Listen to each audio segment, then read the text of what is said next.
In a time of rising anti-Semitism, the Anti-Defamation League, the ADL, hosting here in New York City today its annual Never Is Now Summit against anti-Semitism and hate. Amongst the guest speakers here today, FBI Director Christopher Wray and actor David Schwimmer of Friends fame, who's taking part in a roundtable discussion on fighting anti-Semitism and hate. Some seminars going on right now pertaining to fighting Jew hatred on social media, building partnerships and alliances, and also protecting Jewish institutions, especially important in light of that threat earlier this month against synagogues in northern New Jersey. The suspect in that case, coincidentally, was arrested today. We spoke with Evan Bernstein, a Jewish security expert, about that threat earlier this month and the reaction to it.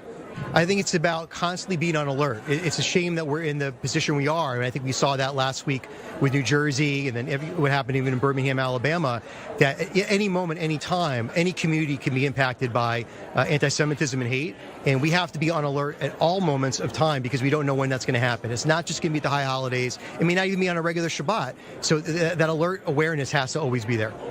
There's also a discussion right now about quote-unquote new anti-Semitic threats, including the ESG movement, environmental, social, and governance movement, which encourages investment in companies that are doing things on the social justice front, the environmental front, but what many critics say is a backdoor to BDS and anti-Israel activity. Now, earlier today, the ADL announced the acquisition of a Jewish investor network called JLens, which has been at the forefront of exposing anti-Israel and anti-Semitic activity in the ESG movement. We spoke to the head of JLens about that acquisition.